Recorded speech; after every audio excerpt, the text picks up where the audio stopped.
ዘቤታዊ ዓመፅ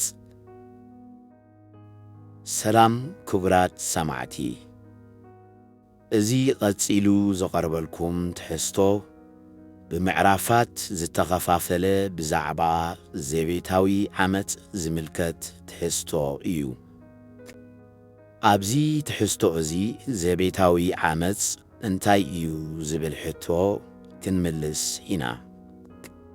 ዘቤታዊ ዓመፅ ይካየድ ከም ዘለዎ እነለልየሉ ምልክታትን ንዘቤታዊ ዓመፅ ዘበግሱ ጠንቅጣትን ውን ክንደስስ ኢና። ሳዕቤናት ዘቤታዊ ዓመፅ እንታይ ይመስሉን ሓቢርና ክንመሃሮም ኢና። ስለምንታይ እዩ ካብ ዓንኬል ዘቤታዊ ዓመፅ ምውፃእ ዝኸብድውን ኣስፊሕና ክንመርምሮ ኢና። እቲ ናብ ሓድሽ ህይወት ዘሰጋግር መፍትሕን በውፅኢ መንገድን ውን ከነለልዮ ኢና። ብሓፈሻ ኣብዚ ትሕዝቶ እዚ ብዛዕባ ዘቤታዊ ዓመፅ ዘሎና ርድኢት ከነበረኽ ኢና። ንሎሚ ዘቤታዊ ዓመፅ እንታይ እዩ ኣብ ትሕቲ ዝብል ኣርእስቲ ቀዳማይ ምዕራፍ ያቐርበልኩም ኣለኹ።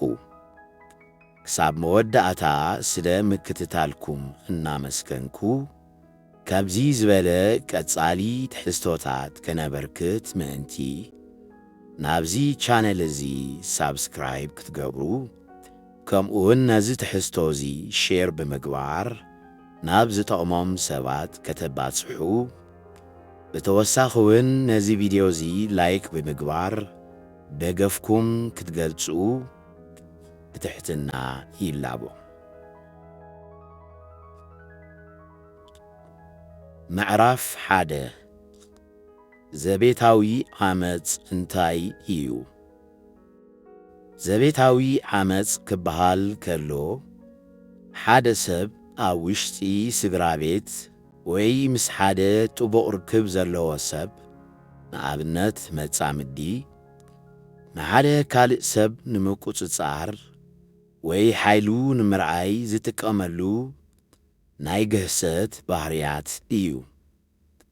እዚ ዓመፅ እዚ ኣብ ሓደ እዋን ብጻዕቂ ወይ ውን ኣብ ዝተናውሐ እዋን በቢግዚኡ ክመጽእ ይኽእል።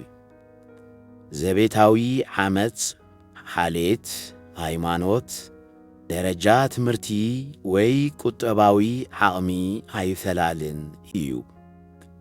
ዘቤታዊ ዓመፅ ኣብ ዝኾነ ክፋል ሕብረተሰብ ከጋጥም ይኽእል። ኣብ ዘቤታዊ ዓመፅ እቶም ብብዝሒ ግዳያት ዝኾኑ ቆልዑን ሰበይትን እኳ እንተኾኑ ከምኡውን ሰብኡት፣ ወለዲ፣ ስንኩላን ኣረገውቲውን ግዳያት ዘቤታዊ ዓመፅ ኮይኖም ይርከቡ እዮም። ክንደይ ዓይነት ዘቤታዊ ዓመፅ ኣለዉ። ብዝሕ ዝበሉ ዝተፈላለዩ ዓይነታት ዘቤታዊ ዓመፅ እኳ እንተሃለዉ እዞም ቀፂሎም ዝስዕቡ ግን እቶም ኣዝዮም ዝውትራት ዓይነታት ዘቤታዊ ዓመፅ እዮም። ዓይነታት ዘቤታዊ ዓመፅ ብዙሕ ሰብ ዓመፅ ክበሃል ከሎ መውቃዕቲ ወይ በሰላ ዝሓድግ ማሰይቲ ጥራይ ክመስሎ ይኽእል እዩ።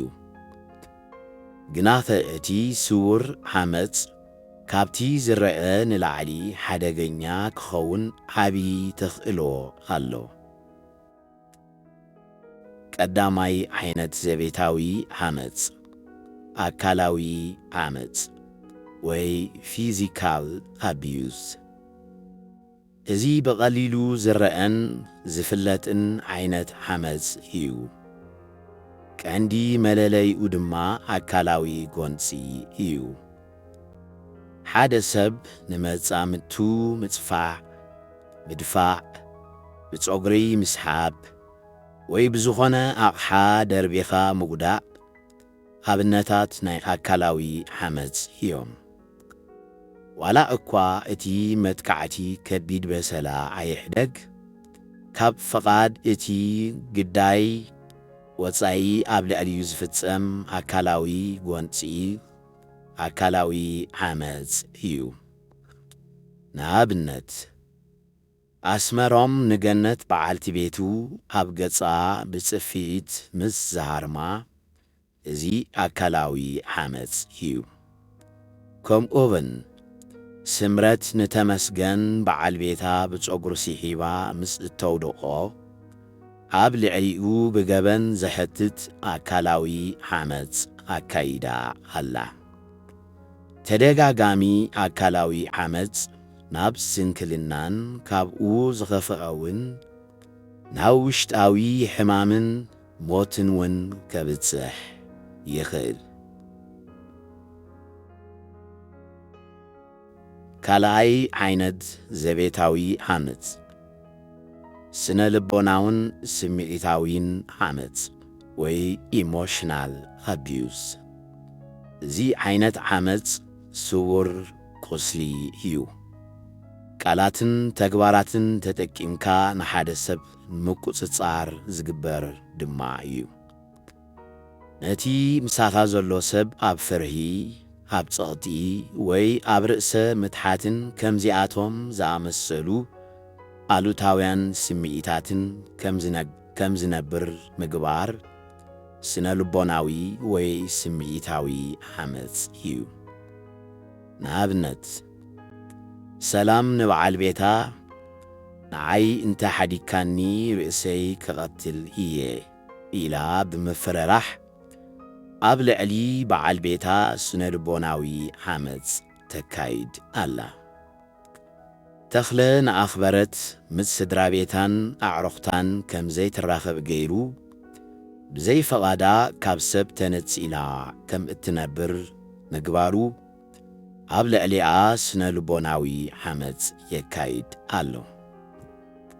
ኣኽበረት ተነጽሎን ጽምዋን ምስ በዝሓ ሓደ ነገር ክትገብር ምዃና ፍሉጥ ነገር እዩ። ዮናስ ንስልምቲ ወትሩ ንስኺ ዋጋ ዘይብልክን ዘይትጠቕምን ኢኺ ብዘይካይከ መን ወሰደኪ ሓሌትኪ ክፉኣት እዮም እናበለ ኣብ ገዛ ርእሳ ዘለዋ ምትእምማን ከተጥፍእን ርእሳን ዓሌታን ስድራ ቤታን ኣተሓሒታ ክትርእይን ገይሩዋ። እዚ ኣብነት ስነ ልቦናዊ ዓመፅ እዩ። እዚ ተግባራት ናይ ዮናስ ንሓዳሮም ኣብ ሓደጋ ዘእቱን ንስልምቲ ድማ ድኹም ጎኒ ናይ ዮናስ ሃለልያ ንሳውን ሕኒዓ ክትፈዲ ዝደፋፍእን እዩ። ሓደ ጊዜ ድማ ምበኣሶም ዘይተርፍ እዩ። ሳልሳይ ዓይነት ዘቤታዊ ዓመፅ ቁጠባዊ ዓመፅ ወይ ኢኮኖሚክ ኣቢዩዝ። እዚ ዓመፅ እዚ ነቲ ግዳይ ብገንዘባውን ንዋታውን ሜላታት ብምቁፅጻር ዝትግበር እዩ። ብዙሕ ጊዜ ናይ ምንቅስቓስ ናጽነት ንምኽልካል ሰባት ዝጥቀሙሉ ስልቲ ድማ እዩ። ደሞዝ ናይ ግዳይ ምቁፅጻር ከይሰርሕ ምኽልካል፣ ንመግቡ ወይ ንኽዳኑ ዝኸውን ገንዘብ ባዕልኻ ምውሳን፣ ስድራ ቤትካ ኣበርኪትካ ገንዘብ እናሓገዝካ ኣብ ስድራ ቤት መጻምድትኻ ክበጽሕ ከሎ ግን ምጥማዕ ወዘተ ዝኣመሰሉ ተግባራት ኣካል ቁጠባዊ ዓመፅ እዮም። እዚኣቶም ኣብ ህዝቢ ሓበሻ ብብዝሒ ካብ ዝረኣዩን ጠንቂ ብዙሕ ግጭታት ካብ ዝኾኑን ረጓሒታት እዮም። ሰብኣይን ሰበይትን ብስምምዕ ናይ ክልቲኦም ገንዘቦም ብሓባር ከመሓድሩ ወይ ኣብ ኢድ ሓዲኦም ኣሕሊፎም ከካይዱ ኣዝዩ ኣርባሕን ንፍቕሪ ናይ ስድራ ቤቶም ውን ጠቓምን እዩ። ብዘይ ስምምዕ እንተስ ብጸቕጢ እንተስ ብምትላል ንገንዘብ ናይቲ ሓደ ምቁፅጻርን ንዝውዋርን ግን ብገበን ውን ዝሕትት ቁጠባዊ ዓመፅ እዩ። ንኣብነት ሽመልስ ናይ ኣእምሮ ድንዛዘ ሕማም ኣለዎ ግን ከዓ ብጉልበቱ ሰሪሑ ዝኣቱ ኣቦ እዩ ገንዘቡ ባዕሉ ከመሓድር ስለ ዘይክእል ደሞዙ እትከታተሎን እተመሓድሮን ኣልማዝ በዓልቲ ቤቱ እያ እንተኾነ ኣልማዝ ነቲ ሽመልስ ሬጹ ዘምጽኦ ገንዘብ ናብ ደስ ዝበላ እናሓንሸሸትን ንሽመልስ ግን ዋላ ሓሚሙ መድሃኒት ክገዝእ እኳ ትበቀሉ እያ እዚ ሩይ ቁጠባዊ ሓመጽ ኣብ ልዕሊ ሽመልስ እዩ ነዚ ዝተዓዘቡ ቤተ ዘመድ ሽመልስ ንኣልማዝ ብሕማቕ ዓይኒ ይምልከትዋ ኣለዉ ሓደ መዓልቲ ድማ እሕሕ ክብልዋ ምዃኖም ፍሉጥ እዩ ኣልማዝ ባዕላ ናብ ሓዳራ ንፋስ ትእቱ ኣላ ድንያም ነታ ካብ ዓዲ ናብ ኣሜሪካ ዘንጻ ሄለን ሰበይቱ ክትሰርሕ ኮነ ደገ ክትወፅእ ኣየፍቅደላን እዩ ዝተፈላለየ ዘፈራርህ ምኽንያታትን ምስምሳትን እናምጽአ ክትመሃር ኮነ ገዛ ርእሳ ከተመሓይሽ ከም ዘይትኽእል ናይ ገዛ እስርቲ ገይሩዋ ኣሎ እዚ ኣብ ልዕሊ እቲ ዘውርደላ ዘሎ ስነ ልቦናዊ ሓመጽ ብቁጠባውን ገዛ ርእሳ ከይትኽእል ይኽልክላ ስለ ዘሎ ኣብ ልዕሊ በዓልቲ ቤቱ ቁጠባዊ ሓመጽ ይፍጽም ኣሎ ሄለን ምስ በዛሓን መሓዙታ ኣብ ዝብጻሕ በጺሐን ምስ ረኣየትን ንቢንያም ከተንጸርጽረሉ ምዃና ናይ ግዜ ሕቶ ጥራይ እዩ እቲ ኣብ ውሽጣ ተጠጂኡ ዘሎ ሕርቃን ሓደ ግዜ ነቲጉ ነታ ስድራ ከይበታትና ድማ ኣዝዩ ዘፈርህ እዩ ራብዓይ ዓይነት ዘቤታዊ ሓመጽ ቃላዊ ሓመጽ ወይ ቨርባል ኣቢዩዝ እዚ ዓመጽ እዚ ኣብ ልዕሊ እቲ ግዳይ ዝድህሉ ዘናሹ ዘናእሱ ዘከሻምሹ ዝዝንጥሉ ዘዋርዱ ዘሰክፉ ዘሸማቐቑ ወዘተ ኮታስ ኣሉታዊ ስምዒታት ዘሕድሩ ቃላት ብምዝራብ ዝፍጸም እዩ ከንቲ ኣቦታት ዝመሰልዎ መልሓስ ዓጽሚ የብላን ግን ከዓ ዓጽሚ ትሰብር ከም ዝተባሃለ በቓላት ተጠቂምካ ሞራል ናይቲ ግዳይ ምስባር ሰላሙ ምዝራግ ምብስጫው ዝኣመሰሉ ኣብነታት ናይ ቃላዊ ዓመጽ እዮም ንኣብነት ሃናን ኢየሩሳሌምን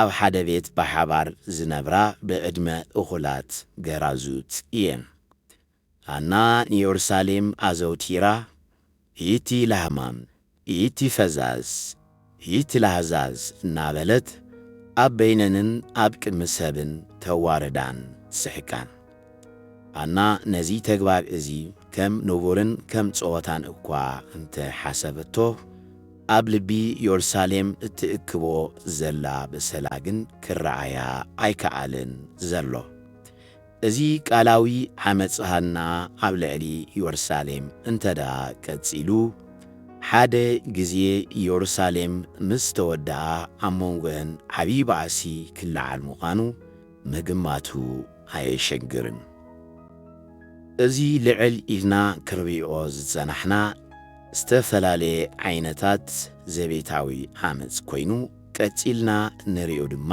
ሃንኬል ዘቤታዊ ዓመጽ ወይ the cycle of domestic violence ዝብል እዩ ዘቤታዊ ዓመጽ መብዛሕትኡ ግዜ ብሃንደበት ዝመጽእ ዘይኮነስ ብዑደት ወይ ብዓንኬል ዝደጋገም እዩ እዚ ማለት እቲ ዓመጽ ሓንሳብ ተፈጺሙ ዘብቅዕ ዘይኮነስ ንግዳይ ኣብ ውሽጡ ኣሲሩ ዘትርፍ ቀጻሊ ዑደት እዩ ስለዚ ድማ እቲ ዓማጺ ደጋጊሙ ክዕምጽ እቲ ግዳይ ድማ ብኡ መጠን ክዕመጽ እዚ ንቡር ተርእዮ ናይ ዘቤታዊ ሓመፅ እዩ።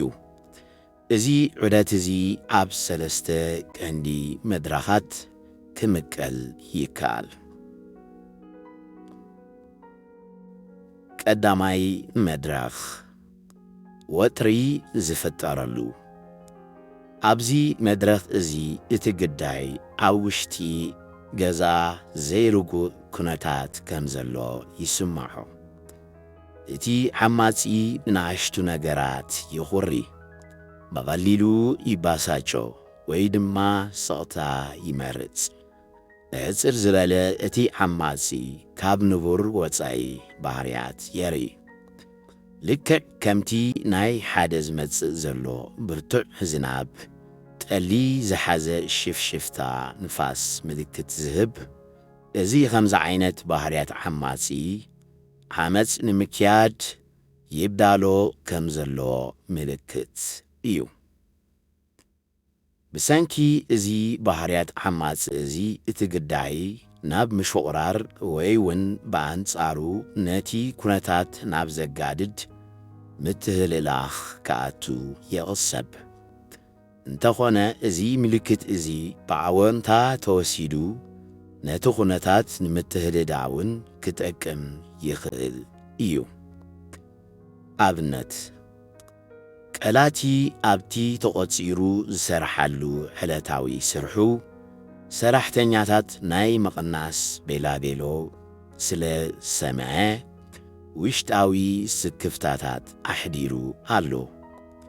እቲ ካብ ስራሕ እንተ ደኣ ተባሪሩ ንዕኡን ንስድራ ቤቱን ክወርዶ ዝኽእል ቁጠባዊ ሽግር ድማ ካብ ውሽጢ ሓሳቡ የሕገርግሮ ኣሎ። ቀላቲ ከየስተብሃለሉ ኣብዛ ሰሙን እዚኣ ጠባዩ ቐጢኑ ጌርዎ ዘይፈልጥ ድማ ብንኣሽቱ ነገራት ከይተረፈ ማይ ቀጠነ ዝዓይነቱ ገጭገጭ ዝብል ባህርያት ከርኢ ቀኒዩ ኣሎ። ካብዚ ዝተላዕለ ምስ በዓልቲ ቤቱ ምልእተ ቀስ እናበለ ዝበርኽ ወጥሪ ይስምዖ ኣሎ። ኣብ ቤት ቀላትን ምልእተን ወጥሪ ሰፊኑ ኣሎ።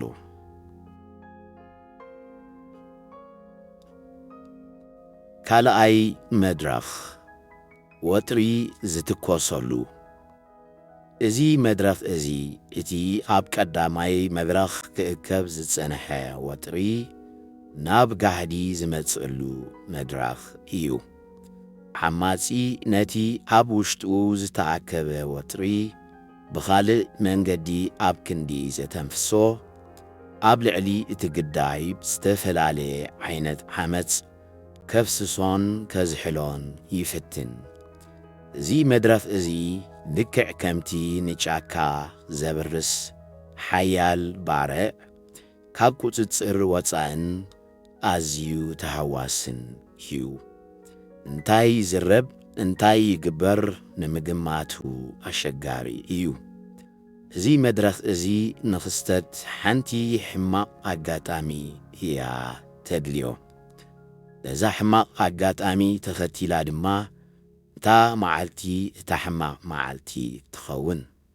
በዛ መዓልቲ እዚኣ ዓማጺ ኣብ ልዕሊ እታ ዓማጺ ኣካላዊ ይኾነ ቃላዊ ወይ ስነ ልቦናዊ መጥቃዕትታት ከውርድ ድሕር ኣይብልን።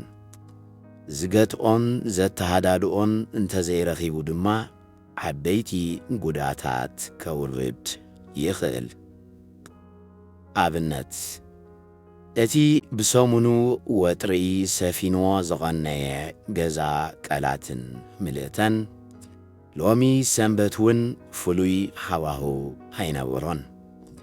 ሎሚ ናይ ጓል ሓዉ መቐላቲ ዕለተ ክርስትና እዩ። ከባቢ ፋዱስ ኣቢሎም ድማ ቀላትን ምልእተን ደቆምን ዕለተ ክርስትና ጓል ሓዉ ከብዕሉ ናብ እንዳሓዉ ክኸዱ ኣለዎም። እንተኾነ መልእክተ ቁሩብ ስለ ዝዘንግዐት ንቖልዑ ከይሓጻጸበቶምን ከየዳለወቶምን ፋዱስ ኣኸለ።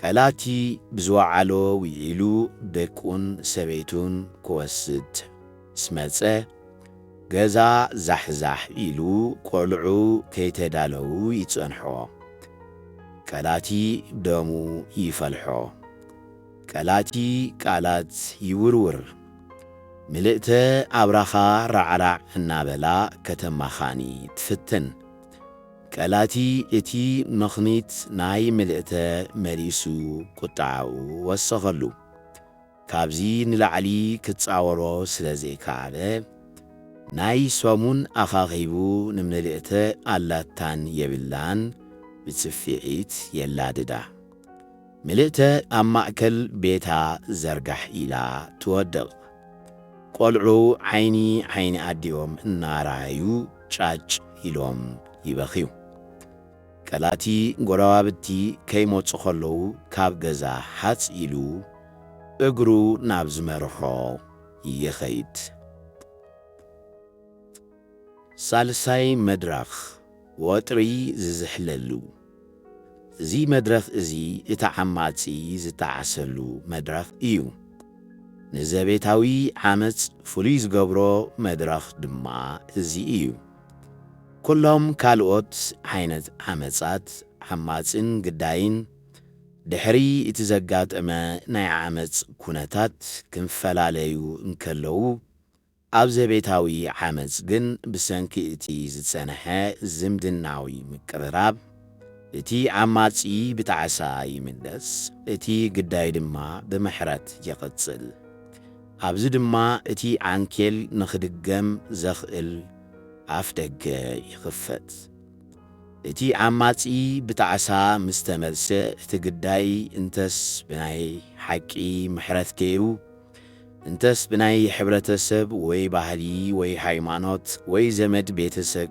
ስክፍታ ተገዲዱ እንተስ ብቁጠባዊ ኩነታቱ ተቐሲቡ ወይ እውን ብኻልእ ዝተፈላለየ ምኽንያታት ናብቲ ዓንኬል ክምለስ ይግደድ እቲ ዓማጺ ናብ ዓመፅ ዘብጽሖ ኩነታት ጠንቁ ብግቡእ ተረዲኡ ወይ ሓገዝ ሓቲቱ ወይ ገዛእ ርእሱ ሓጊዙ ካብቲ ናብ ዓመፅ ዘዳረጎ ባህርያት እንተላ ዘይተዓልዩ እቲ ዓንኬል ክስበር ኣይክእልን ካብዚ ወጻኢ እቲ ዓንኬል ክስበረሉ ዝኽእል እንኮ መገዲ እቲ ግዳይ ዝገደደ ጉድኣት ከይወረዶ ንገዛእ ርእሱ ሓራ ብምውጻእ ጥራይ እዩ ኣብነት ቀላቲ ኣብ ዝወዓለ ኢሉ ናብ ገዝኡ ይምለስ ብልቡ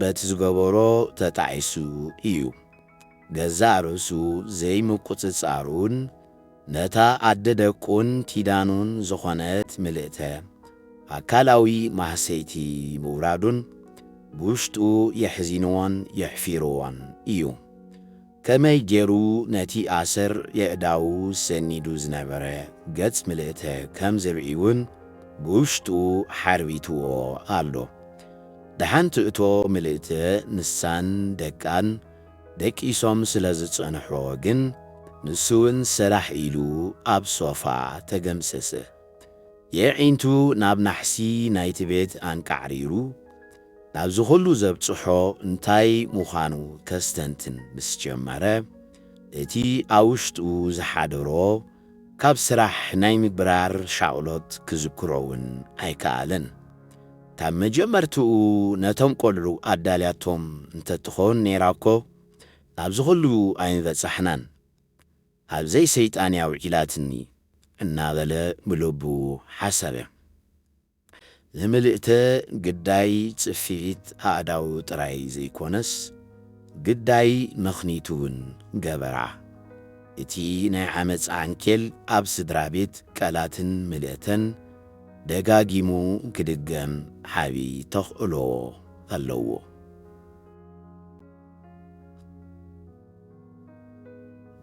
እዚ ዝረኣናዮ ኣብ ዘቤታዊ ዓመፅ ዘጋጥም ተደጋጋሚ ዓንኬል እዩ ኣብ ዝተፈላለያ ሃገራት ዝወፁ ጸብጻባት ከም ዝሕብርዎ መብዛሕትኦም ግዳያት ዘቤታዊ ዓመፅ ብሓደ ዓማጺ ካብ 2 ወይ 3 ግዜ ንላዕሊ ተመሳሳሊ ዓመፅ ይወርዶም። እዚ ድማ ውፅኢት ናይ ዓንኬል ዘቤታዊ ዓመፅ እዩ። ቀጺልና ሒደት ጌጋ ኣተሓሳስባን ብሂላትን ብዛዕባ ዘቤታዊ ዓመፅ ንርአ። ቀዳማይ ጌጋ ብሂል ሰኺሩ ስለ ዝነበረ እዩ ወቂዕዋ እንተ ዘይሰክርሲ ኣይምዋዓሎን። እቲ ሓቂ መስተ ወይ ዕፀ ፋርስ ሰብ ከም ዘየማዛዝን ክገብር ይኽእል እዩ።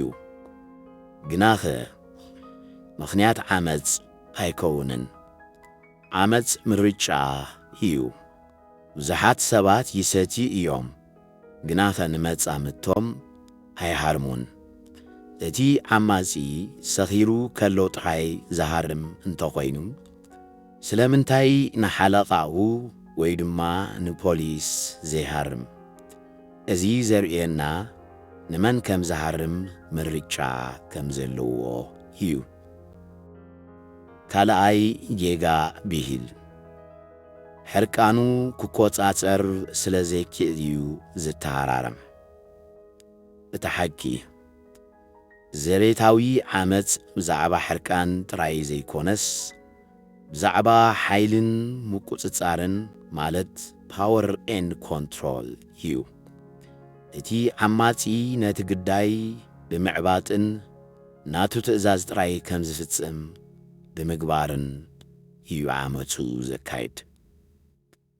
ሳልሳይ ጌጋ ብሂል ባዕላ እያ ኣባሳጫቶ ንሳ እንተ ትትንከቕሲ ኣይመሃረማን። እቲ ሓቂ ዓመፅ ፈጺሙ ተቐባልነት ዘይብሉ ተግባር እዩ። እቲ ዝሃረመ ሰብ ጥራይ እዩ ተሓታቲ። እቲ ዝተሃርመ ሰብ ግዳይ እምበር ተሓታቲ ኣይከውንን።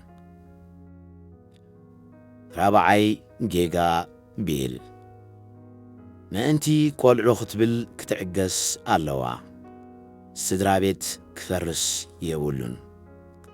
እቲ ሓቂ ቈልዑ ኣብ ውሽጢ ዓመፅ ዘለዉ ብቤት ክዓብዩ ከለዉ ካብቲ ስድራ ቤት ምፍራሱ ንላዕሊ ከቢድ ሱናምራዊ ጉዳት ይበጽሖም። ዓመፅ እናረኣዩ ዝዓብዩ ቈልዑ ንባዕሎም ኣብ መጻኢ ዓመፅቲ ወይ ተጓዳእቲ ናይ ምዃን ዕድሎም ኣዝዩ ልዑል እዩ። ሰላም ዘይብሉ ገዛ ንቈልዑ ውሑስ ቦታ ኣይኮነን። ሓምሻይ ጌጋ ብሂል ዘቤታዊ ዓመፅ ኣብ ድኻታትን ዘይተማሃሩን ስድራ ቤታት ጥራይ እዩ ዘጋጥም።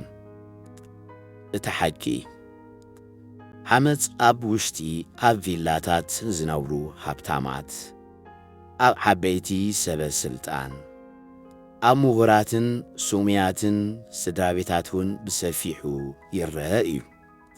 ፍልልዩ ሃብታማትን ምሁራትን ነታ ዓመፅ ንምሽፋን ዝያዳ ዓቕሚ ማለት ገንዘብን ስልጣንን ስለ ዝትከሙ ጥራይ እዩ። ክቡራት ሰማዕቲ እዚ ክትከታተልዎ ዝጸናሕኩም ትሕዝቶ ዘቤታዊ ዓመፅ እንታይ እዩ ኣብ ትሕቲ ዝብል ኣርእስቲ ዝተዳለወ ቀዳማይ ምዕራፍ ናይቲ ዘቤታዊ ዓመፅ ዝብል ኣርእስቲ ተኸታታሊ ቪድዮታት እዩ። ኣብ ዝቕጽል ቪድዮ ጠንቅታትን ምልክታትን ዘቤታዊ ዓመፅ ኣብ ትሕቲ ዝብል ኣርእስቲ ካልኣይ ምዕራፍ ክቐርብ እዩ። ክሳብ ሽዑ ሰላም።